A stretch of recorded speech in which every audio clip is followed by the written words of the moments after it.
Well, hello and welcome to Focus on Africa, coming to you from BBC World News. Now is the time to step up. That was the message to the international community from the United Nations Secretary-General Antonio Guterres, speaking in Somalia's capital, Mogadishu, today. Mr. Guterres is using his unannounced visit to highlight the scale of the humanitarian crisis facing the country. The UN estimates that about 8 million people require aid, and a significant segment of that population is on the brink of famine after 5 consecutive failed rains. The UN has launched a $2.6 billion appeal for Somalia, but so far only received 15% of that sum. Well, at a press conference with Somalia's President Hassan Sheikh Mohammed, Mr. Guterres called on donors to assist the country in its efforts to avert a disaster while simultaneously dealing with an Islamist insurgency.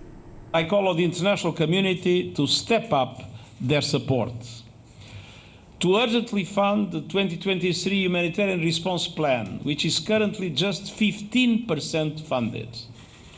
The Somali people deserve the solidarity of the international community and deserve it to prevent malnutrition and displacement, to save lives, to avert famine, but also to be able to launch a new process of stabilization and development in the country and to build up its capacities to fight Shabab with even more efficiency than in the recent past. As Mr. Guterres speaking there on security concerns, Somalia's president said his country was making strides as it takes significant steps towards nation building and increased security, taking back territories from the grip of insurgents.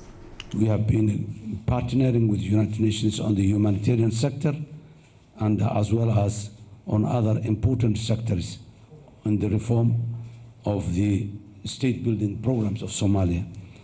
At the moment, we're working together with other international partners, the stabilization program of the post-Al-Shabaab or the liberated areas. This will look to the UN to increase critical investment in these areas. Well, I'm joined now by Dua Dawes, who is Somalia's Minister of Information, Culture and Tourism, and he's joining us live from Mogadishu. Thank you for joining us here on Focus on Africa.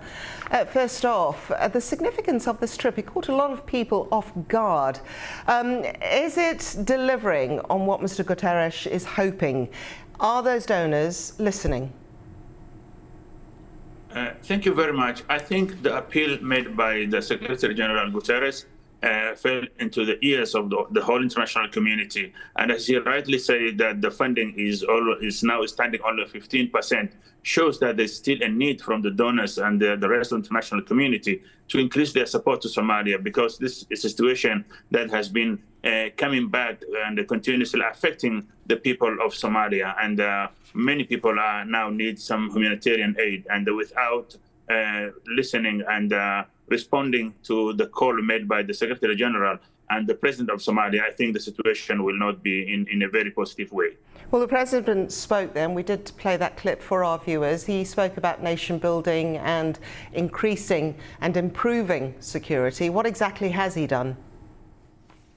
The security has the paramount priority of this government since we came into power May last year. As you're aware, that the government is now waging war against the Al-Shabaab terrorists, and many areas have been liberated. So the president was emphasizing the post-Al-Shabaab stabilization in these areas, because these areas, apart from the liberation, they will need services like education, water, sanitation, and everything, the basic needs of of the society. So the president was emphasizing the security, and on the other hand, he was emphasizing that the post-Al-Shabaab or post-terrorist liberation, there is a need of providing basic services to these people, and that needs cannot be funded or cannot be covered by only Somalia because of the fragility we are in. So the call to the international community again is that this needs support and collaboration from the international community. Well, talking of fragility, obviously climate change plays or has a huge impact on what takes place in Somalia.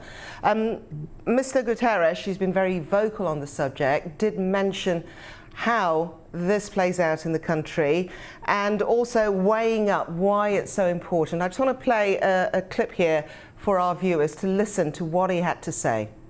Somalia contributes with 0.003% to the emissions that cause climate change. Although Somalia makes virtually no contribution to climate change, the Somalis are among the greatest victims. So Somalis are amongst the greatest victims, contributing, well, insignificant amounts to climate change. What are the realities of what Somalia is facing on the ground? I think the realities are now you have shortage of rains that has been affecting the country for a long time, and that is the result of the climate change. It's true that we are not contributing to the poisonous emission in the air, but the global situation today makes everything very small, and everything that's happening in the other side can also affect Somalia. And without proper institutions for a long time, also the supervision of understanding this situation has become very difficult. So Somalia, yes, the SG has rightly said that it is being affected by the climate change. This is a global thing that needs the world to come together and address it together. Okay, there are many people who'll be watching saying, why on earth would donors help Somalia when they have their own issues at home? Why does it matter?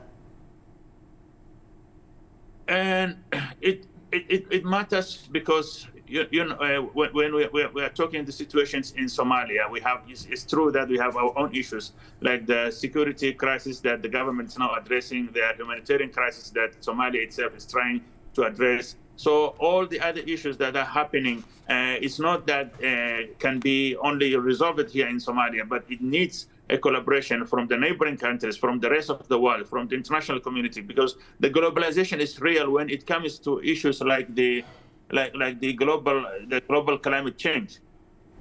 Okay, Minister Duarte, we'll leave it there for now. Thank you very much. Thank you. Thank you.